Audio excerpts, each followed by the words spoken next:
Hello guys, स्वागत है हमारे यूट्यूब चैनल इमेजिन टेक पे। और आज हम एक सीपीयू बिल्ड करने वाले जो कि अंडर 60K होगा। आप सारे कंपोनेंट्स देख सकते हैं जो भी हम यूज़ करने वाले, मैं एक एक करके सबके नाम और स्पेसिफिकेशन भी बताऊंगा। तो ये सारे कंपोनेंट्स हमने ऑफलाइन ख़रीदे हैं क्योंकि हमें ऑनलाइन और ऑफलाइन में कोई ज़्यादा डिफरेंस नहीं पड़ रहा था। तो चलिए एक एक करके मैं सारे कंपोनेंट्स के बारे में बताता हूँ, उसके बाद फिर हम लोग आगे वीडियो में बढ़ेंगे और फिर पूरे सीपीयू को बिल्ड करेंगे। और मैं आपको ये भी बताऊंगा कि आप केबलिंग वगैरह कैसे कर सकते हैं। जब आप केबलिंग करेंगे तो आपको किन चीज़ों का ध्यान रखना चाहिए कि आप गलत केबल किसी गलत पोर्ट में ना जोड़ दें, क्योंकि मदरबोर्ड में आपको हर एक डिटेल्स मिल जाएगा, बस आपको एक बार मदरबोर्ड को ध्यान से देखने की ज़रूरत है। तो चलिए सबसे पहले हम लोग कैबिनेट के बारे में बात करते हैं। कैबिनेट हमें अराउंड 3300 के आसपास मिल जाता है। और इस प्राइस में हमें क्या क्या मिलता है? 3 LED फैंस मिल जाते हैं जो कि ठीक ठाक काम कर लेते हैं। बाकी वही आपको ऊपर में 3 USB पोर्ट्स, एक फास्ट USB पोर्ट है, हेडफोन जैक्स है, कस्टमाइजेबल LED लाइट बटन है। और बाकी आपको मदरबोर्ड में जो जो आपको पोर्ट्स लगेंगे वो सारे पोर्ट्स आपको पीछे मिल जाएंगे। तो अगला जो पार्ट होने वाला है वो है SMPS। ये हमें अराउंड 3900 के आसपास मिल जाता है। इसका प्राइस भी ऊपर नीचे हो सकता है, अभी के हिसाब से मैं चेक करके लिंक वगैरह दे दूंगा, वो उसके लिए कोई दिक्कत नहीं है। तो ये SMPS एंड स्पोर्ट की तरफ से आता है, and sport FG650 80+ gold certified. तो ये 650 पावर सप्लाई देता है। इसका पावर बहुत अच्छा है, आपको मतलब जिस हिसाब से आपको सीपीयू बिल्ड करना, अगर आपका सीपीयू और पावरफुल होगा तो इसमें 750 850 और भी आगे के और महंगे महंगे SMPS आते हैं। अगला जो है वो है सीपीयू का बहुत ही इम्पॉर्टेंट पार्ट, मदरबोर्ड। तो मदरबोर्ड हमने MSI का यूज़ किया है, Pro B760ME DDR4। ये DDR4 रैम सपोर्ट करता है और इसका एक अपग्रेडेड वर्जन भी आता है जिसमें आपको वाईफाई और ब्लूटूथ इंटीग्रेटेड मिलेगा, बट उसके लिए आपको 3-4 हज़ार प्राइस और बढ़ जाएगा। और दिक्कत ये है कि वो भी एक अटैचमेंट के जैसे लगेगा जो कि आप बाद में इस मदरबोर्ड में भी लगा सकते हैं, और वो अटैचमेंट आपको 1-1.5 हज़ार में मिल जाएगा। तो ये मदरबोर्ड हमारा इंटेल i5 12th जेन सपोर्ट करता है और DDR4 रैम सपोर्ट करता है, और अच्छा मदरबोर्ड है। हमने थोड़ा रिसर्च वगैरह करा था, उसके बाद इसे सेलेक्ट करा है। तो इसका जो प्राइस है हमें वो अराउंड 7900 के आसपास मिलेगा, अभी मे भी थोड़ा ऊपर नीचे और हो गया हो। अगला जो कंपोनेंट होने वाला है वो है हमारा ग्राफिक्स कार्ड, हमारे सीपीयू का सबसे महंगा सामान। ये ग्राफिक्स कार्ड हमें 18,100 कुछ रुपए में पड़ा है, और इसका प्राइस, इसका लिंक भी मैं आपको दे दूंगा। तो ये है आसूस की ओर से आने वाला AMD Radeon RX 6600 सॉरी। तो ये 8 GB का ग्राफिक कार्ड है जो कि बहुत अच्छा परफॉर्मेंस वगैरह दे देता है, हमें एडिटिंग वगैरह में कोई भी दिक्कत वगैरह नहीं होने देता है। तो अगला जो हमारा होने वाला है वो है रैम स्टिक, जो कि XPG की ओर से आता है, Gimmicks D20। ये 32 GB का रैम स्टिक है और इसका जो मैक्सिमम मेगाहर्ज है वो 3200 मेगाहर्ज है, जो कि हमारे मदरबोर्ड के साथ कैपेटेबल है, सॉरी जो हमारे मदरबोर्ड के साथ कंपैटिबल है। तो अगला जो कंपोनेंट होने वाला है वो है हमारा स्टोरेज, जो कि WD की तरफ से आता है। 4 Gen SSD है, बहुत ही फास्ट रीड राइट स्पीड देता है। तो बेसिकली हमारा OS बहुत स्मूथ चलेगा इसके साथ, क्योंकि अगर आपका SSD स्लो रहेगा और आपके सारे कंपोनेंट्स फास्ट है तो लास्ट में एट द एंड आपका कंप्यूटर स्लो ही रहेगा। तो इसके लिए हम लोग Gen 4 SSD यूज़ कर रहे हैं, 512 GB का है। इसका जो प्राइस है वो अराउंड हमें 3200-300 के आसपास पड़ा है। तो अगला और आखिरी प्रोडक्ट जो हम अपने CPU में यूज़ करने वाले वो है हमारे CPU का दिल, बेसिकली प्रोसेसर। तो ये प्रोसेसर हम लोग i5 12th जेन यूज़ कर रहे हैं, 12th जनरेशन, और इसका जो वो है पूरा code i5 12 400F LGA1700। Basically ये प्रोसेसर हमें 10,000 के अराउंड पड़ा है, और काफ़ी अच्छा प्रोसेसर है एडिटिंग वगैरह गेमिंग वगैरह के लिए, मतलब अच्छा चल जाता है अगर i7 का आपका बजट नहीं है, क्योंकि i7 के लिए आपको 15,000 17,000 तक जाना पड़ता है। तो मैंने आपको सारे कंपोनेंट्स एक एक करके दिखा दिए, सबके बारे में बता दिया। तो चलिए अब सबको एक साथ हम अपने CPU में असेंबल करते हैं। और आप लोग केबलिंग वगैरह में, क्योंकि केबल बहुत सारे हैं तो कन्फ्यूज़न होता है, तो उसके लिए यहाँ पे ध्यान से वीडियो को देखें कि सारे केबल कैसे और कहाँ अटैच करे जाते हैं। तो चलिए हम लोग सीपीयू के कैबिनेट को खोलते हैं, उसके बाद फिर हम लोग सारे कंपोनेंट्स को अटैच करना शुरू करेंगे।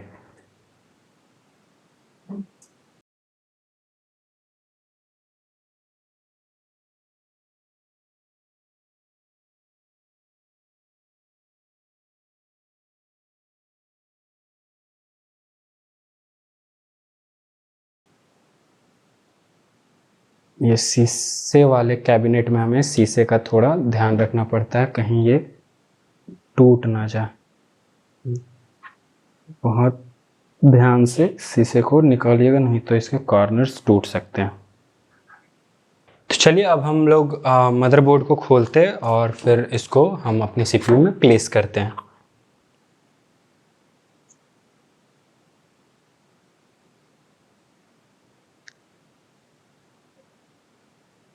तो मदरबोर्ड में हमें एक SATA केबल भी मिल जाता है, जो कि हम अपने हार्ड डिस्क या SSD को कनेक्ट करने के लिए यूज़ कर सकते हैं। और बाकी एक नॉर्मल सा यूज़र मैनुअल और क्विक इंस्टॉलेशन गाइड है। तो चलिए बॉक्स को साइड करते हैं और हम लोग मदरबोर्ड को प्लेस करते हैं। तो मदरबोर्ड को प्लेस करने के लिए सबसे पहले हमारा ये जो पोर्ट्स है ये इस साइड होगा, क्योंकि पोर्ट्स के लिए इस साइड सेक्शन है। तो हम लोग आराम से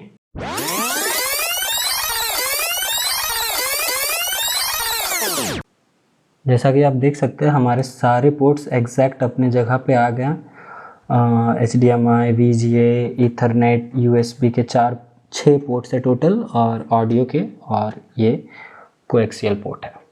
तो चलिए फटाफट इसके हमें 6 स्क्रूज़ हैं, ये राउंड हेड स्क्रूज़ हैं। ये 6 स्क्रूज़ मदरबोर्ड में लगेंगे और एक एक करके सबको फटाफट टाइट करते हैं। स्क्रूज़ को बहुत ज़्यादा टाइट नहीं करना है, क्योंकि अगर आपका मदरबोर्ड में छोटा सा भी क्रैक हो गया तो आपका मदरबोर्ड डेड हो सकता है। तो स्क्रू को जेंटली टाइट करना है। तो हमने सारे 6 स्क्रूज़ टाइट कर लिए हैं। अब हम लोग प्रोसेसर को खोलते हैं और फिर प्रोसेसर को उसकी जगह में प्लेस करते हैं। बेसिकली हमें ये पूरा बॉक्स में आ रहेगा।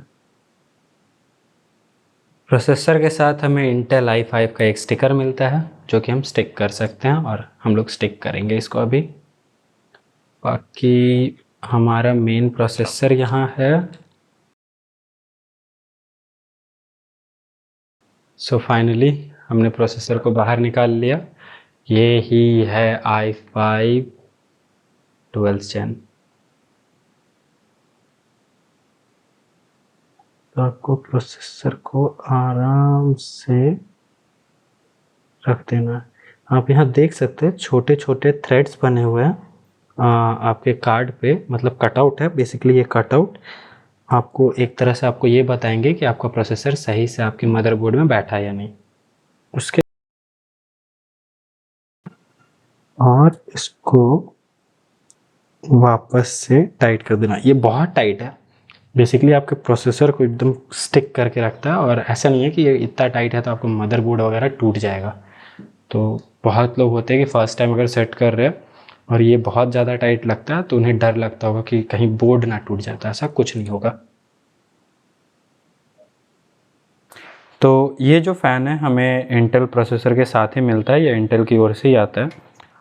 इस फ़ैन में थोड़ा इम्प्रूवमेंट करा गया है। पहले बहुत ही मतलब हल्का फुल्का सा रहता था और उतने अच्छे से सीपीयू को कूल नहीं कर पाता था, बट अब ये बहुत ज़्यादा इम्प्रूव हो चुका है।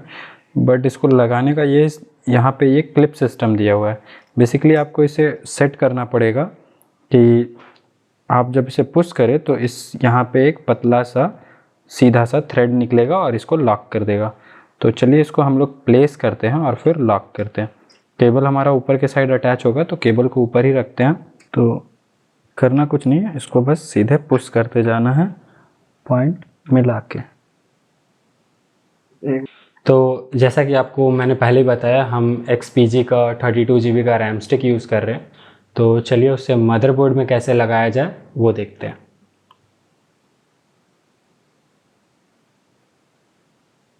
तो बेसिकली ये है हमारा रैम स्टिक।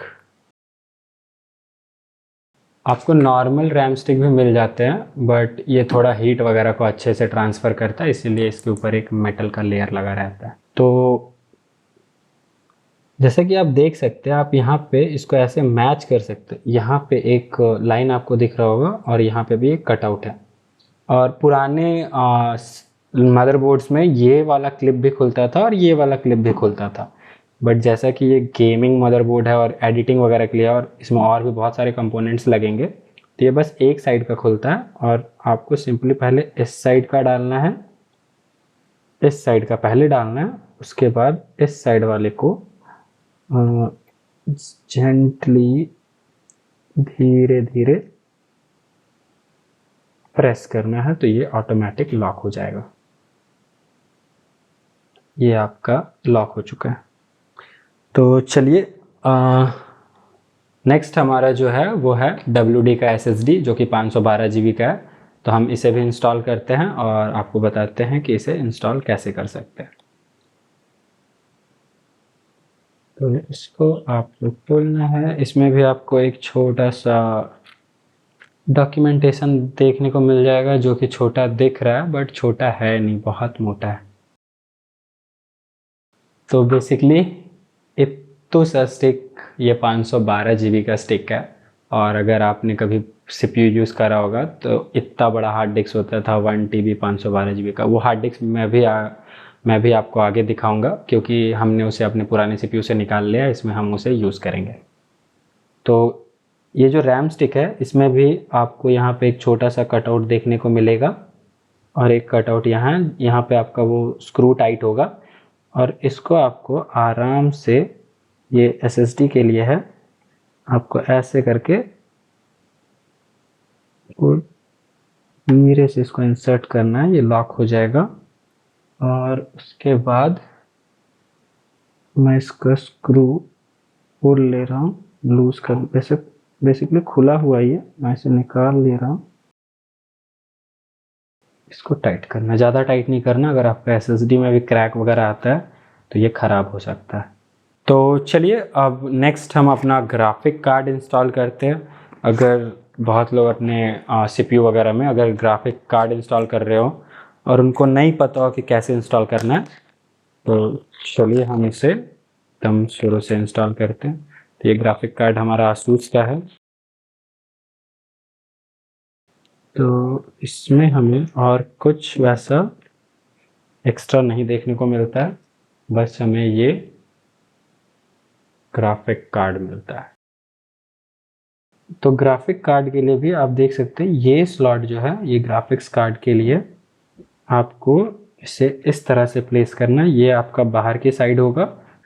तो ये हमारा आखिरी कंपोनेंट है SMPS, और यही सबसे मुश्किल चीज़ होने वाला है, क्योंकि हमें सारे केबलिंग वगैरह सारे वायर्स को अब अटैच करना पड़ेगा। तो चलिए इसे हम लोग फटाफट खोल लेते हैं और फिर आपको बताते हैं ये कहाँ पे लगेगा। तो जैसा कि आप देख सकते हैं, इसके अंदर इतना सारा केबल है जिससे हमें अटैच करना पड़ेगा। तो यहाँ से मुसीबत होता है चालू।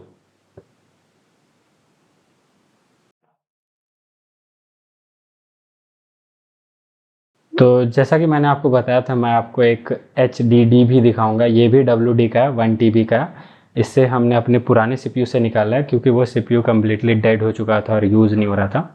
तो इस हार्ड डिस्क को हम इसमें यूज़ करेंगे। तो ये हार्ड डिस्क बेसिकली यहाँ पे लगा, ये हार्ड डिस्क लगाने के लिए ही ये पूरा सेक्शन दिया हुआ है।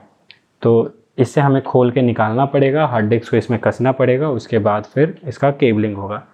तो चलिए हम लोग इसे फटाफट खोल के निकाल लेते हैं और फिर हार्ड डिस्क को इसमें लगाते हैं।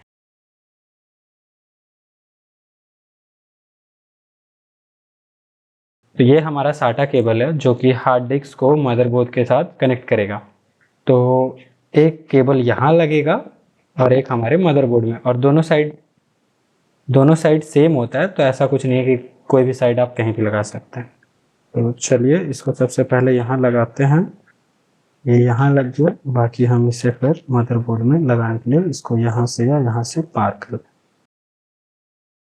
तो केबलिंग में बहुत दिमाग ख़राब हो रहा है, तो बेसिकली मैंने कुछ चीज़ें फिगर आउट करी है, जैसे कि आपको इस केबल में यहाँ पे ऑडियो लिखा हुआ है और आपको यहाँ मदरबोर्ड में भी ऑडियो 1 लिखा हुआ है। यहाँ पे RGB लिखा हुआ है, तो आप RGB के लिए यहाँ पे लगा सकते हैं। बाकी यहाँ पे फ़ैन सिस्टम वगैरह ये JCOM, मतलब अगर आप वाईफाई वगैरह अलग से लगा रहे हैं तो वो यहाँ लगेगा। ये USB का USB 1 और ये एक USB 3 है, तो ये USB इस पर लिखा हुआ था, मैंने USB के साथ लगा दिया। इस पर आप देख सकते हैं USB 3.0 लिखा हुआ है और ये केबल इसमें लगेगा यहाँ पे। तो इसमें हमें देख लीजिए छोटा सा घाट मिलता है, इसको इसके साथ मिलाना है और यहाँ पे लगा देना है। तो ये USB का केबल लग गया है। तो ये भी लग गया। अब इसको हमें इस तरह से ट्विस्ट करके इसके अंदर पुड़ुक से लगा देना है। तो एक ब्लैक केबल बचा हुआ है, तो इसको हम यहाँ से धीरे धीरे पार करेंगे और यहाँ पे CPU PNR लिखा हुआ है, इसमें भी इस तरह से यहाँ लगा देंगे। कुछ तो टूटने का आवाज़ आया गाइस, ओह खपने का आवाज़ था गाइस, टूटा नहीं है। तो चलिए हम इसके LED लाइट के केबल्स को जोड़ते हैं और सारे केबल्स अच्छे से और प्रॉपर अपने जगह पे होने चाहिए, नहीं तो आपका मदरबोर्ड पे पावर आएगा ही नहीं।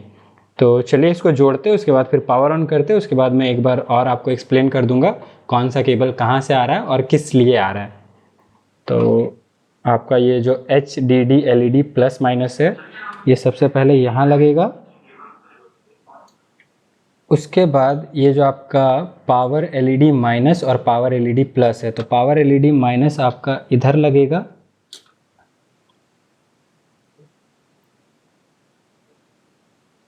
उसके बाद पावर LED प्लस आपका यहाँ लगेगा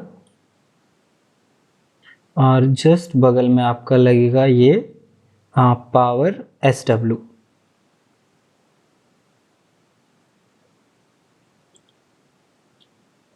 तो ऑलमोस्ट हमारे सारे केबल्स लग गए हैं। चलिए इसका पावर सप्लाई ऑन करते हैं और फिर इसको देखते हैं।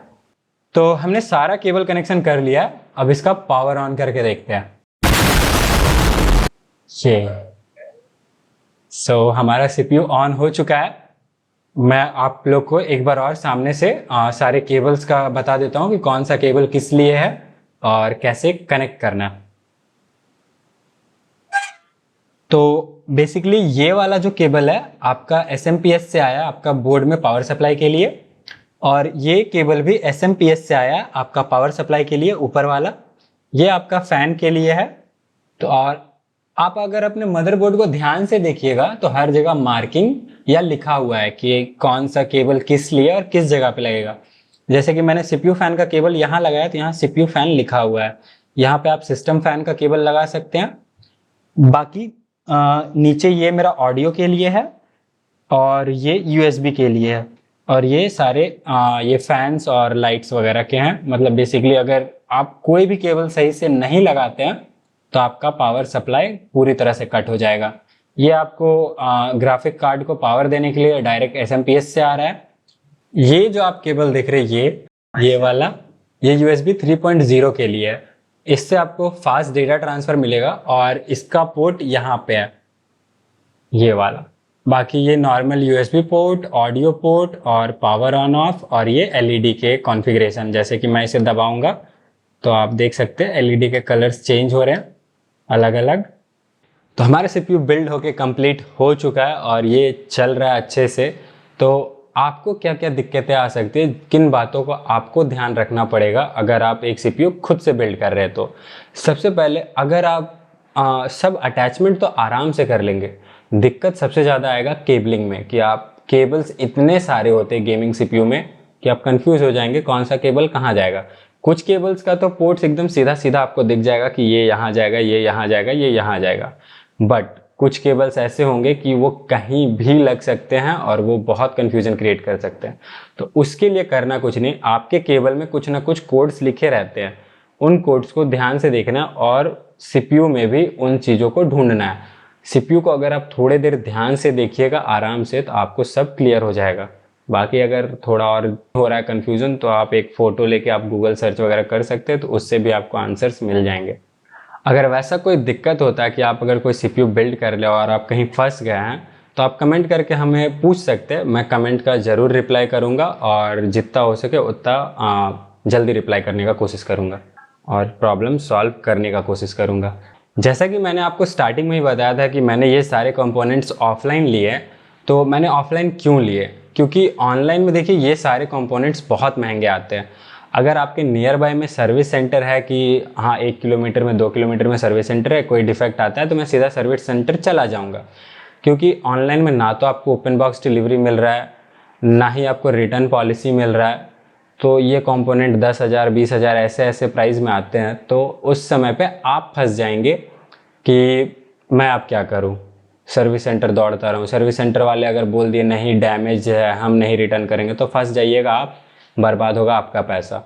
तो आप एक बार ऑफलाइन ज़रूर चेक कर ले। अगर आपको सेम प्राइस पे या उससे कम प्राइस पे मिलता है तो बहुत अच्छा रहेगा कि आप ऑफलाइन जाए, क्योंकि ऑफलाइन में आपको एक पर्सन होगा जिसका सपोर्ट आपको हमेशा मिलेगा। आपका वारंटी पीरियड में तब तक तो मिलेगा ही मिलेगा, आपका आउट ऑफ वारंटी है तब भी आप उसके पास जा सकते हैं, बोल सकते हैं कि भैया ये दिक्कत हो रहा है, ये नहीं हो रहा, वो नहीं हो रहा, तो वो आपसे ज़्यादा पैसे वगैरह नहीं लेगा। अगर आउट ऑफ वारंटी भी है नॉर्मल चीज़ों को ठीक करने के लिए, या फ्री में भी कर देगा अगर आपके अच्छे रिलेशन है उसके साथ।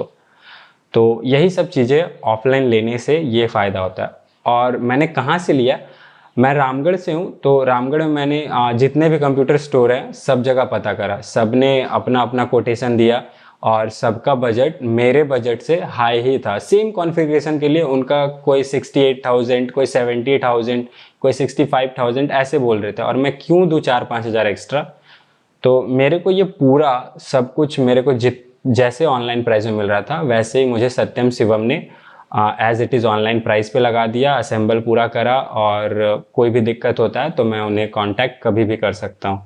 तो अगर आप रामगढ़ से हैं, रांची से है या हजारीबाग से हैं, नियर बाय मतलब ये 3 लोकेशन है मेरे, आप एक बार सत्यम शिवम में कांटेक्ट करके कोटेशन ज़रूर ले सकते हैं कि आपको अगर कोई CPU बिल्ड करना है तो आपका जो भी रिक्वायरमेंट है, और आप इधर उधर भी देख सकते हैं। बाकी आप कंपेयर करके फिर आप डिसाइड कर सकते हैं आपको कहाँ से लेना है। स्टोर डिटेल्स मैं आपको डिस्क्रिप्शन में डाल दूंगा, और स्टोर का जो लोकेशन है, नाम है सत्यम शिवम कंप्यूटर्स, लोकेशन है लोहार टोला, और नंबर और बाकी एड्रेस वगैरह कंप्लीट एड्रेस मैं डिस्क्रिप्शन में डाल दूंगा। और ऐसा मत सोचिएगा कि ये कोई पेड कोलैबोरेशन है, मैं पूरा प्रॉपर बिल भर के लाया हूँ सबका, ऐसा कुछ नहीं है। बस भैया का नेचर और सपोर्ट और प्राइस बहुत अच्छा लगा मेरे को, इसीलिए मैं ये वीडियो बना रहा हूँ और उनको मेंशन कर रहा हूँ। Thanks for watching. I hope आपको इस CPU बिल्ड में कुछ सीखने को मिला हो। अगर कुछ सीखने को मिला है तो हमारे चैनल को सब्सक्राइब करें, वीडियो को लाइक करें और अपने उन दोस्तों के साथ शेयर करें जो इन फ्यूचर या अभी CPU बिल्ड करने का सोच रहे हैं।